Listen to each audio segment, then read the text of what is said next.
Meus queridos e queridas, que a paz e a graça de nosso Senhor e Salvador Jesus Cristo seja abundante em nossos corações. Amém?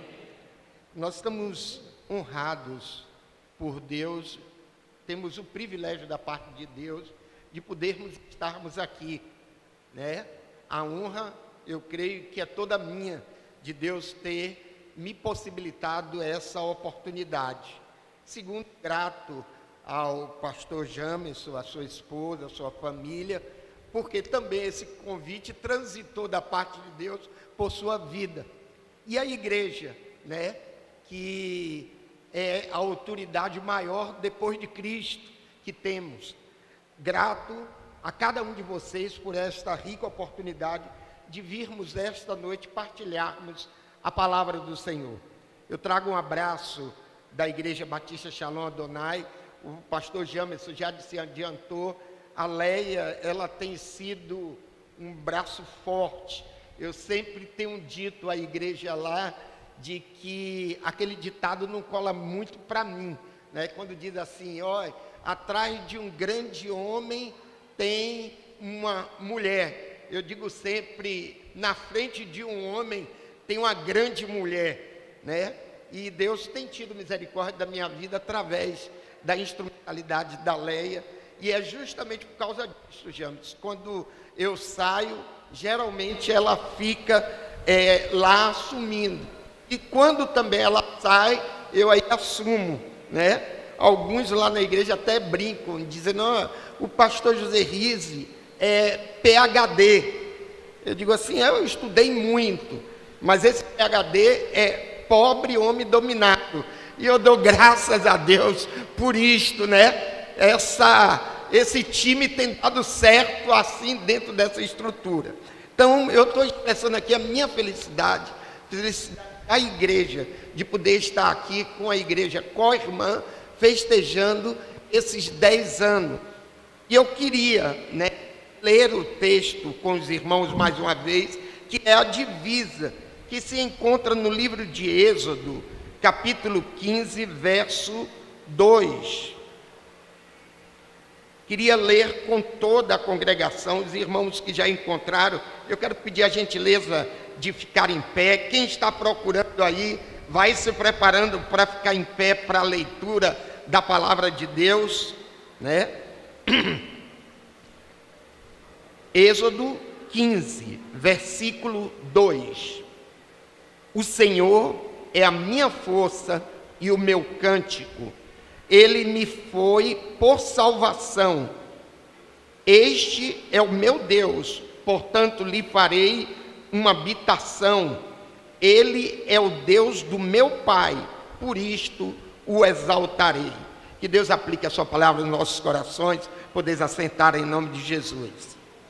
Meus amados, quando eu recebi esse desafio por parte do pastor, de participar desse momento do aniversário de 10 anos da igreja, a primeira coisa que depois do convite ele me enviou foi o texto no qual se baseia a divisa, a condução dos festejos comemorativos e de louvor a Deus pela vida da igreja durante esses 10 anos. E a primeira coisa que eu fiz quando recebi esse texto foi me debruçar sobre ele e buscar o que aconteceu, o que motivou a Moisés a escrever isto aqui. Os irmãos já devem ter ouvido dos outros pastores, desde o pastor Jamerson, quarta-feira, né, ou quinta-feira, depois sexta, sábado e hoje, de que este versículo ele faz parte de um cântico, e é uma canção que Moisés fez para dar a Deus o seu louvor, a sua gratidão, a sua exaltação, louvar a Deus pelos feitos que ele tinha feito, por Deus, por sua vida, sua família, pelo seu povo que estava escravizado no Egito e agora fora liberta daquele jugo, daquela servidão com braços fortes do Senhor. Então eu diria de que quando nós pensamos nisto, nessa experiência, eu penso na motivação que Moisés teve quando escreveu esse cântico. E aqui eu elenquei algumas coisas que eu entendo que motivaram Moisés a construir esse cântico, a escrever esse cântico louvando a Deus. Coisa certa é de que o cântico não nasceu fruto do nada. O cântico não nasceu fruto de uma teofania, não nasceu fruto de uma experiência própria, particular, ímpar de Moisés, mas de uma experiência comunitária, de uma experiência de um povo, de uma experiência de parte de um agregamento humano que estava escravizado sobre o jugo do Egito. E aí alguns motivos que eu entendo.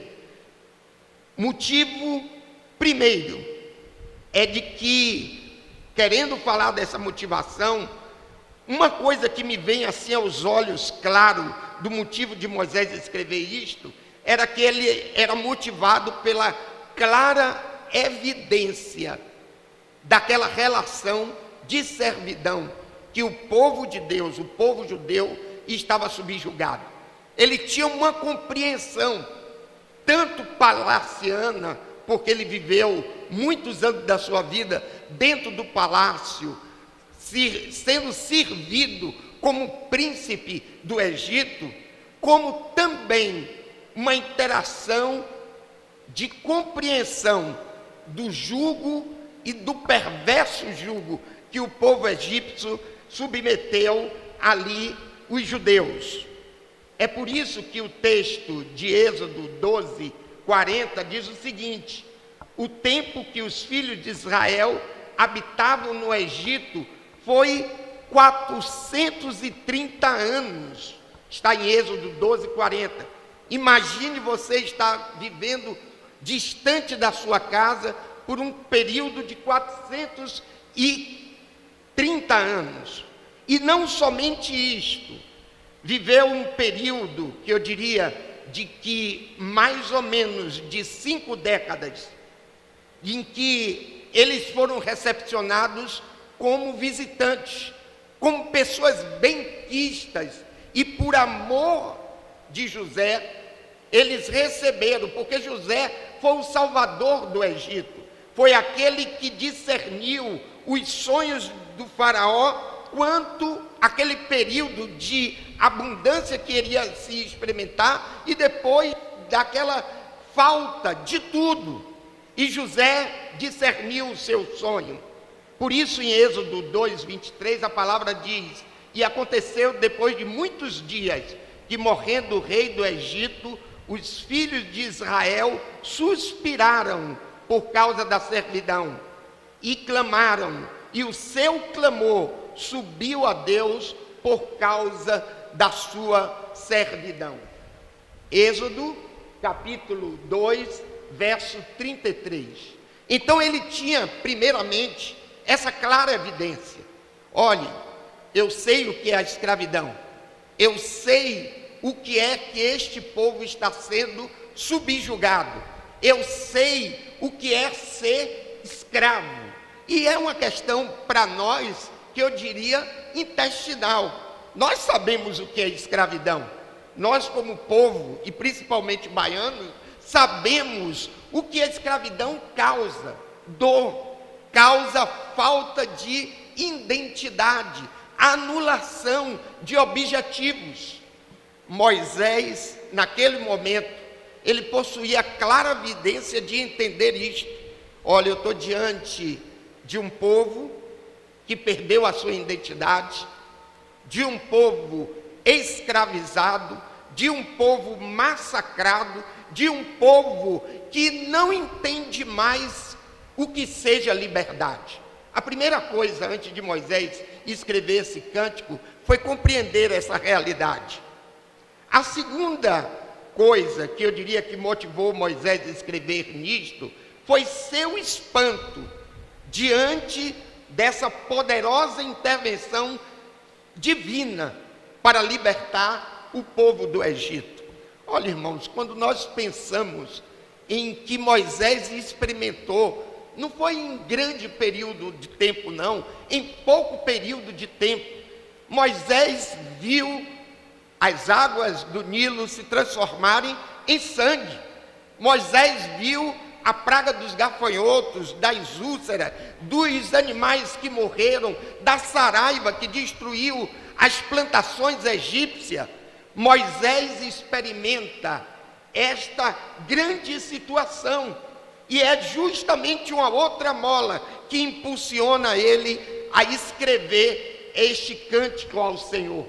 Então nós podemos dizer, como está escrito em Atos 7,32, dizendo: eu sou o Deus dos teus pais, o Deus de Abraão, o Deus de Isaque, o Deus de Jacó. E Moisés, todo trêmulo, não ousava olhar diretamente para Deus. Então Moisés está espantado diante do que Deus fez, diante do que Deus estava realizando. Então a segunda motivação que Moisés teve para escrever esse cântico estava fundado justamente nisto. A primeira coisa, como nós chamamos a atenção, ele tinha uma consciência clara do desatino, da dor, da escravidão. Segundo, ele possuía agora motivo de ver uma mão poderosa que agia a favor do povo judeu, que agia para libertar os judeus do jugo do Egito. A terceira coisa que Moisés também motiva ele a fazer esse canto é o grande e poderoso livramento concedido por Deus a esse povo escolhido. Não foi somente os milagres. Agora, entre os livramentos, o que é que vai livrar das mãos de Faraó o povo que por conta dele se faz esses milagres tremendos, até mesmo a morte de todos os primogênitos, a morte do próprio filho de Faraó. Olhe, o que era agora motivo de dor para os egípcios é motivo de reflexão de Moisés. É por isso que a palavra de Deus diz assim: assim o Senhor salvou Israel naquele dia da mão dos egípcios. Israel viu os egípcios mortos na praia, e viu Israel a grande mão do Senhor mostrada aos egípcios, e temeu o povo do Senhor, e creu no Senhor, e creu também em Moisés, seu servo. Êxodo 14, verso 30 e 31. Meus amados irmãos, essas três questões motivam agora Moisés a escrever o seu cântico. Todas as coisas na vida de um homem, de uma mulher, é a partir do estímulo que ele recebe. E como ele lida com esse estímulo? Moisés recebeu esses estímulos. Recebeu o estímulo de ver a escravidão, de compreender a escravidão, de entender o sofrimento, a dor que a escravidão produzia na vida daquele povo, na vida da sua família. Moisés também viu os grandes milagres que Deus estava realizando a favor daquele povo, e também Moisés agora compreendia o livramento, a proteção, a guarda que Deus dava. Eu fiquei pensando quando eu lia o texto justamente isso. O que é que não levou o faraó de imediato, quando viu o seu filho e os primogênitos do Egito morto, não sair dali alvoroçado e matar todos os judeus? Não, havia uma mão de graça, uma mão que se interpunha a favor daquele povo. Depois o povo sai e de repente ele está diante do Mar Vermelho, e vem as tropas de Faraó ao encontro do povo, e de repente de novo: aquietai-vos. E Moisés levanta o seu cajado, e levantando o seu cajado, o mar se abre e aquele povo passa a pé enxutos. Meus amados irmãos, A quarta reflexão que eu fiz nesse texto foi: temos como igreja, igualmente a Moisés, motivações como a que Moisés teve. São 10 anos que esta igreja está comemorando de aniversário por sua formação. Na palavra aqui, eu não sei, pastor Jamerson, mas me parece que houve um período como congregação, antes de formação como igreja. Isso quer dizer que talvez 12, 13 anos, se contar entre congregação e igreja. Eu fico pensando, será que essa igreja teria motivos iguais aos de Moisés para glorificar, para louvar, para exaltar a Deus, para bendizer ao Senhor? A primeira questão, quando eu pergunto isto, é: nós nos lembramos sempre da nossa condição de vida antes de entregar as nossas vidas a Jesus? Qual foi a primeira coisa que Moisés sacou no Egito? Olhe, o povo sofre, escravidão não é bom. Olhe, ser subjugado, não ter vontade, fazer aquilo que outro determina. Eu fico pensando, como um escravo, como é que seria isto? Eu não tenho liberdade de ir e vir, eu não faço o que quero, eu não me determino a nada, eu não sonho. Os meus escravizadores são aqueles que sonham por mim, são aqueles que determinam o que eu vou viver, o que eu vou experimentar. Eu somente espero as ordens dele na casa grande, na senzala, me perdoe, na senzala, mas eu não tenho vontade, eu não tenho querer. Essa situação, irmãos, e hoje aqui já foi citado pela irmã, quando nós falamos, será que como Moisés, nós nos lembramos ou tivemos a clara evidência como eram nossas vidas antes de Jesus?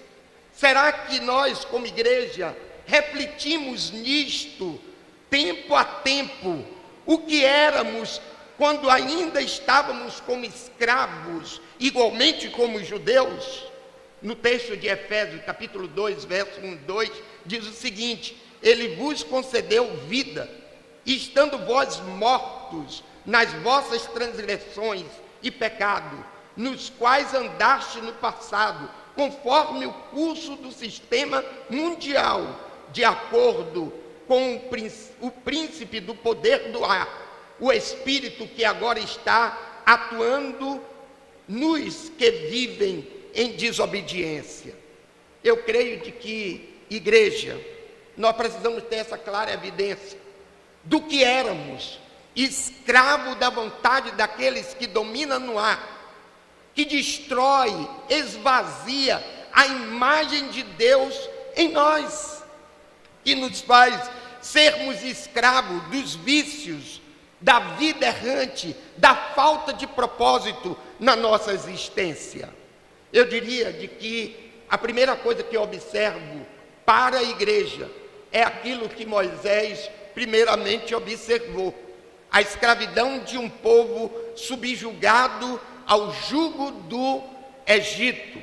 E quantos de nós, não muito tempo, éramos escravos também, escravos espirituais, não determinávamos aquilo que queríamos, antes éramos guiados por uma realidade de desobediência diante do projeto e do plano de Deus. A segunda questão que também Moisés respondeu, e por isso ele fez esse cântico, é se conseguimos ver o que Deus fez. O que Deus fez. Eu fico pensando, né? Quantos daqui hoje, igual o irmão Elcio, está ali, né? Me ajudando, né? Meu paletó estava todo dentro do cinto, ele veio e tirou o paletó. Eu acertei seu paletó, pastor. Daqui a pouco eu botei o celular ali, o celular caiu, né? E ele disse assim: fique tranquilo, eu já peguei no chão e botei de novo de junto do Senhor, né? Mas eu fico pensando, não sei da história do irmão Elcio, e pode não ser essa história. Quantos de nós chegamos a Cristo completamente lameados, completamente perdidos, completamente sem destino, completamente sem esperança. Mas aí, nessa segunda questão, é preciso que, igual a Moisés, nós tenhamos a consciência plena do que Deus fez quando nos resgatou das trevas e nos transportou da escuridão das trevas para a sua gloriosa luz. Outro texto que aqui foi citado, paralelo a esse, é Jó, no capítulo 9, verso 10, quando ele diz: o que faz grandes coisas, inescrutáveis maravilhas, sem número. Deus fez e está fazendo grandes coisas nas nossas vidas. O primeiro que Ele nos tirou das trevas, escreveu os nossos nomes no livro da vida eterna. É o Deus que nos guarda, nos protege, livra-nos dos acidentes e dos incidentes. Moisés viu isto. Olhe, Deus está fazendo coisas tremendas. Deus está fazendo coisas grandes para libertar os judeus do jugo do Egito. Nós precisamos cultivar em nós esse discernimento. Quais são as grandes coisas que Deus tem feito por nós? Uma das coisas que eu me lembro sempre é do casamento, pastor Jamerson, Há 43 anos passados, um jovem oficial do Exército que está para ser transferido, conheci Léa e disse assim: eu vou me casar com essa menina. E eu não sei por que carga d'água, minha mãe desde criança, com 5 anos, 6 anos, minha mãe sentava na mesa e dizia: Josequise, quando ficar homem você tem de casar, e se casar, honrar até o final da vida a sua mulher. Pode ser alta, branca, negra, aleijada, pode ter uma boa palavra, indota, casou, é para a vida toda. E eu fui nessa e me casei, irmão, apaixonado, com 22 anos de idade, ela com 16, eu digo: olha, eu tenho de me casar antes de ser transferido, porque se eu não me caso, vem outro e vai, quando eu voltar aqui, ela está casada. Me casei. Mas, irmão, sabe o que é diferença que eu nunca me esqueço, e do milagre que Deus fez na minha vida, para hoje eu dizer assim: eu não sei, eu não entendo o que seria da minha vida sem Leia. Eu não entendo como seriam os meus negócios sem Leia, o meu ministério sem Leia. Eu me lembro, pastor Jamerson, sem ser cristão, mas já tinha alguns que pregavam o evangelho no quartel, tinha um subtenente: aspirante, você precisa aceitar Jesus. Aí eu dizia a ele: eu não bato, não roubo, não fumo, eu não faço isso. Eu acho que quando eu chegar lá, Deus vai dar um jeitinho. Ele dizia assim: não tem jeitinho lá. A coisa é ou não é, ou bate o carimbo aqui, ou não tem chance lá. Irmãos, e era uma prova. Ia pintar a casa, eu dizia assim: essa casa vai ficar bonita, pintada de branco. Ela disse assim: por que não verde? Eu digo: meu Deus do céu, que mulher do contrário. Meu Jesus, eu me casei para ser feliz, e a mulher, tudo que eu digo: olhe, nós vamos comprar um Opala. Não, eu não gosto de Opala não. Eu digo: ah, Jesus, me controla, Senhor. Teve uma situação que eu fui para dividida. Eu disse assim: eu não aguento mais, Jesus. Olhei para os céus e disse assim: será que o Senhor existe mesmo? Porque minha vida está uma porcaria. Eu casei para quê? E ainda a voz da minha mãe no meu ouvido: casou, meu irmão. Olha, antes de casar, escolha mulher como se fosse uma mala. Uma mala que tem rodinha, tem até controle remoto. Agora, casou errado com um baú cheio de pedra e água, bote na cabeça e ande. Eu digo: Jesus, não vou poder sair desse negócio mais. Casou, e aí eu ia me queixar, minha mãe: só a morte separando. Um dia eu estou na varanda, olho para o céu, digo: Deus, o Senhor existe? Ou eu sou igual a uma plantinha que nasce, cresce, envelhece, reproduz, envelhece e morre? Eu não aguento isso, Deus. E eu quero dizer, se o Senhor existe, minha mãe disse que só há uma coisa que pode separar um casamento: a morte. Deus, se o Senhor existe, leva essa ordinária. Os irmãos não pensaram que eu ia pedir para me levar, não, né? Leva ela, né? E eu fiquei pensando dentro disto, né? Eu nunca me esqueço dessa situação que eu vivia. E o que Deus fez na minha vida, no meu casamento, nos meus relacionamentos, depois de eu entregar a minha vida a Jesus. É igual a Moisés. Moisés vê o sofrimento do povo. De repente agora Moisés está vendo os livramentos que Deus dá. De repente Deus agora faz o mar se abrir e o povo passar. Meus amados irmãos, se nós precisamos ter clara evidência de como eram as nossas vidas antes de Jesus, nós precisamos agora reconhecer que depois de Jesus, igreja, o que é que Deus faz? Faz o que Jó disse aqui, eu já li. O que faz grandes coisas, inescrutáveis, maravilhas, sem número. Quanta coisa boa Deus tem feito nesses 13 ou 15 anos de vida dessa comunidade de fé. Quantas coisas Deus tem operado e feito claramente. Quando eu falei do meu casamento, pastor Jamos, é porque eu entendo de que uma terapia de casal, eu entendo de que o encontro, nada disso poderia transformar a minha vida.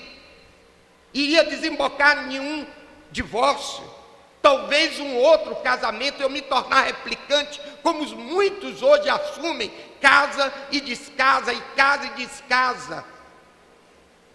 E isso levando a fracasso de sonhos, de projetos, de filhos que não têm parâmetros dentro de casa de mãe e de pai presente. Igreja, você se lembra como Deus te encontrou? Você vê os milagres que Deus fez? Você sabe dessa intervenção divina para que jamais voltemos à escravidão do tempo outrora que Paulo falou aqui em Efésios? Nós éramos guiados pelos espíritos imundos das trevas, e Deus nos resgatou com braços fortes, e nos acolheu como filho e filhas, nos deu uma nova identidade, e não somente isto, passou a realizar milagres todos os dias, todas as horas, a nosso favor. A intervenção divina, para que nós não voltemos à escravidão, é igual a que Moisés viu do livramento dado aos judeus. No texto de Gálatas 5:1, a palavra diz: foi para a liberdade que Cristo nos libertou. Por isso, permaneçam firmes e não vos sujeitais outra vez ao jugo da escravidão. E a coisa mais grandiosa disto, que não é eu que luto para que meu casamento dê certo. A coisa mais gloriosa disso, não é que o alcoólatra lute para não beber. O mais glorioso disto, não é porque nós temos os melhores médicos, os melhores engenheiros para trabalhar a favor de nós. É porque a graça de Deus que nos libertou supre cada uma das nossas necessidades. É por isso que a palavra em Filipenses, capítulo 4, verso 19, Paulo declara: o nosso Deus, segundo a sua glória em Cristo, há de suprir cada uma das nossas necessidades. Outro dia estava na igreja falando isso, aí eu falei: olha, moça, você que talvez está perdendo esperança de casar, Deus vai botar um varão na sua frente de Deus, um homem segundo o coração de Deus. Olhe, você que está desempregado, Deus vai abrir a porta para que você experimente o melhor desta terra. Olhe, você que está doente, creia que Ele é Jeová Rafá, que Ele é o Deus mesmo ontem, hoje e eternamente. Meus amados irmãos, se nós tivermos essa mesma experiência de Moisés, o que é que nós podemos concluir? Que como igreja, esses 10 ou 15 anos que vivemos, temos já mais do que motivos para fazermos um cântico de gratidão a Deus, para louvarmos a Deus, para fazermos como Moisés disse. Primeiramente, Deus é a minha força, Deus é a minha força, como está escrito em 2 Samuel 22, 33. Deus é a minha fortaleza, a minha força, e Ele perfeitamente desembaraça todos os meus caminhos. Louvado seja Deus. Quem experimentou, se lembra como era, como é agora a sua vida, e dos milagres que Deus todos os dias faz um novo cântico. Eu estava aqui vendo esse jovem tão lindamente cantar para o Senhor, estava dizendo assim: olha, ele tem um dom, eu não tenho, né, o dom do canto, mas eu me senti inspirado, como também a irmã que contou a história da igreja aqui, fez como que um poema para Deus, inspirado a escrever que Deus é a minha força, porque o inimigo pode vir contra mim, 1000 cairão à minha esquerda e 10.000 cairá à minha direita, e não serei abalado, porque Ele é a nossa força. Segundo, Moisés diz: Deus é a minha canção, Deus é o meu cântico. Louvai ao Senhor, cantai ao Senhor um cântico novo, o seu louvor na congregação dos santos. Salmo 149, 1. Olha, irmãos, diante de toda e qualquer circunstância, o salvo, e eu espero que sempre, como tem sido até hoje, essa igreja tem um cântico ao Senhor, que não cesse dos seus lábios um perfeito louvor de gratidão a Deus. Eu não sei, como eu disse, fazer música ou cantar. Eu estava brincando quando era jovem, igual a Jamerson, de que uma comissão de púlpito me convidou para ver se eu ia ser pastor da igreja ou não. Mas fiz um sermão que eu mesmo me emocionei. Cheguei na frente do espelho e disse assim: rapaz, você sabe pregar. Me enchi. Disse assim: rapaz. Aí a igreja chamou para olhar as contas da igreja. Fui lá, em 20 minutos eu disse assim: olha, nós precisamos fazer uma campanha para isto, nós precisamos valorizar a pregação sobre o dízimos e oferta de forma santa, como as escrituras mandam. Em 10 minutos deu um diagnóstico contábil. Ele disse assim: vamos fazer umas visitações. Irmão, fui visitar, tinha gente chorando, e saiu livre. Aí no final disse assim: pastor, e a última prova é o senhor cantar um hino do cantor cristão, o 60. Irmão, eu digo: meu Deus, vai dar ruim, não vai dar certo essa coisa. Cantei o hino do cantor 60 com a música do 144 e a estrofe do 532. Uma semana depois o diácono telefona todo acanhado: pastor, a igreja orou, e não é bem isso que nós estamos procurando. Então eu não sei escrever música nem cantar, mas irmão, quando eu estou lá no banheiro eu solto minha voz. Aleluia, glória a Deus, louvado seja o teu nome. Deus, meu casamento estava destruído, agora está tudo legal, graças a Deus que o Senhor me fez um PhD, porque eu sei onde eu estava, eu sei onde eu estou, eu sei os milagres que Deus fez, e por isso não pode faltar nos meus lábios um louvor de gratidão eterna ao Senhor. Mas Moisés não se contentou somente em dizer que Deus era a força e a canção. Ele também disse: Deus é o meu louvor. O louvor já é uma coisa que aí todos podem fazer. O cântico não, o cântico precisa ter um dom específico. Mas o louvor é algo que sai da alma.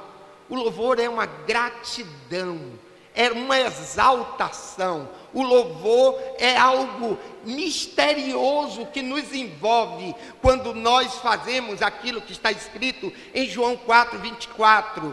porque Deus é espírito, e importa que aqueles que o queiram adorar, o adorem em espírito e em verdade. Olhe, meus amados irmãos, o louvor é algo que todos aqueles que, sendo escravos, foram libertos pelas poderosas mãos de Deus, todo aquele que viu a poderosas mãos de Deus operando livramento em seu favor, precisa ter na sua alma. Livro de Hebreus 13:15. Portanto, ofereçam sempre por ele a Deus sacrifício de louvor, isto é, o fruto de lábios que confessam o seu nome. Glórias a Deus, louvado seja o Senhor. Não deixe faltar o louvor em sua alma, em tudo, no momento bom do final do mês que recebe o salário, no momento difícil de que o açúcar já terminou e vai tomar café amargo, louve a Deus, diga: Senhor, quantos não tem nem um café, não tem um gás, Senhor, quantos não tem nem a lenha para esquentar o café, louve a Deus profundamente de alma. É isso que Moisés fez no seu cântico, louvor a Deus pela grandeza da sua bondade. E a última coisa que Moisés fez, foi dizer: eu tenho de exaltar a Deus, eu tenho de confessar, porque exaltação é isto. Estava aqui quando fui chamado por Jamerson para dizer à igreja, e isso eu sempre faço no início, hoje eu deixei para esse momento: ame o seu pastor, sejam fiéis ao seu pastor, proporcione àquele que lida com a palavra o melhor. Eu diria que isso é exaltação. Não são palavras, como aqui foi dito, palavras jogadas no ar. Jamerson é legal, Jamerson é bom. Não. Ame o seu pastor com atos, com ações, com atitudes. Porque uma igreja que teme, tendo um pastor que está debaixo da graça de Deus, e fala, como Jeremias diz: eu vos darei pastor, segundo meu coração, que vos guie com inteligência, com amor, com graça. Aí a própria Escritura vai dizer: esses merecem dobrada honra. Na igreja lá, eu falo muito sobre isso, porque nós trabalhamos, Jamerson, eu não sei se disse isso à igreja, em colegiado.